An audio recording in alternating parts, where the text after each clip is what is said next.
Baby we need privacy కదా. మనం ఫ్యామిలీకి దూరంగా సిటీలో మంచి ఇల్లు అద్దెకి తీసుకునుందాం. మన లైఫ్ చాలా హ్యాపీగా ఉంటుంది. నాకు తెలిసి ఇప్పుడున్న జనరేషన్ లో మాక్సిమం యూత్ ఆలోచిస్తున్న తీరు ఇలానే ఉంటుంది. కానీ మీరు తీసుకునే ఈ డెసిషన్ మీ పిల్లల లైఫ్ మీద ఎంత ఇంపాక్ట్ చూపిస్తుందని ఎప్పుడైనా ఆలోచించారా? ఒక్కసారి ఆలోచించి చూడండి. మీకు గుర్తుందో లేదో, మన చిన్నప్పుడు బాగా అల్లరి చేసినప్పుడు లేదా బాగా పేచీ పెట్టినప్పుడు నాన్న నిన్ను కొట్టడానికి వచ్చినా, కోపంలో అమ్మ అట్లగాడ తిరిగేసినా పరిగెత్తుకుంటూ నానమ్మ గదిలోకి వెళ్ళిపోయి తన కొంగు వెనకాల దాంకుంటే, ఏంట్రా పిల్లల్ని కొడుతున్నావు?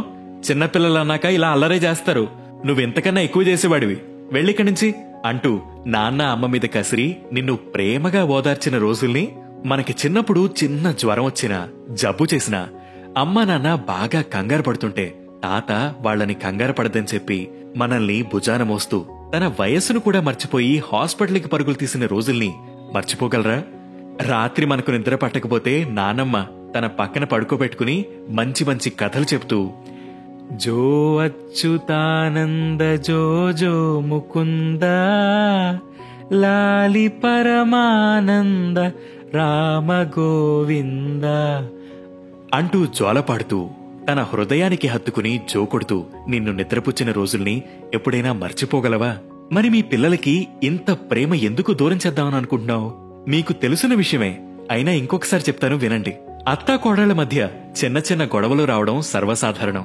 వయస్సు పెరిగి చేదస్తం వల్ల కొడుకునన్నట్టే కోడల్ని కూడా ఓ మాటంటే పెద్దవాళ్లు కదా ఏదో అన్నార్లే అని సర్దుకుపోయే మనస్తత్వం కోడలుకుండాలి.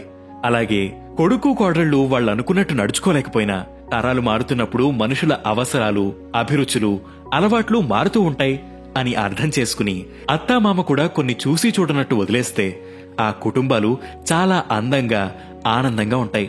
వారి మునుముందు తరాలు కూడా ఇంకా బావుంటాయి.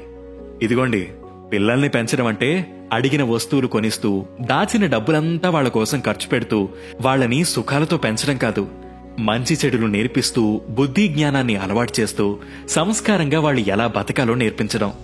అది కేవలం ఉమ్మడి కుటుంబాల్లోనే సాధ్యమవుతుంది. ఇదంతా కాదు, మేం అత్తామామలకి అమ్మానాన్నలకి దూరంగా ఉంటాం అంటారా?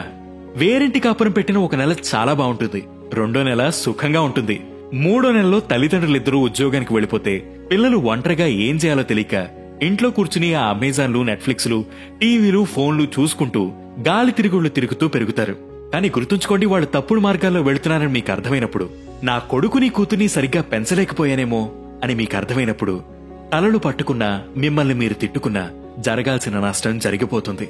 ఇదంతా జరిగిపోయాక మీ తప్పు తెలుసుకుని మీరు రియలైజ్ అయ్యి మీ అత్తామామని, అమ్మానాన్నని మళ్లీ వెనక్కి రమ్మన్నా, అప్పటికి మీరు మళ్లీ వాళ్ళని కావాలనుకున్నా వచ్చేందుకు వాళ్ళు ఉండొచ్చు, ఉండకపోవచ్చు.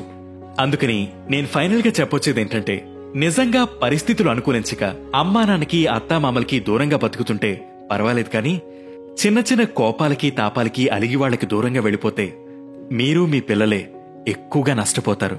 గుర్తుంచుకోండి.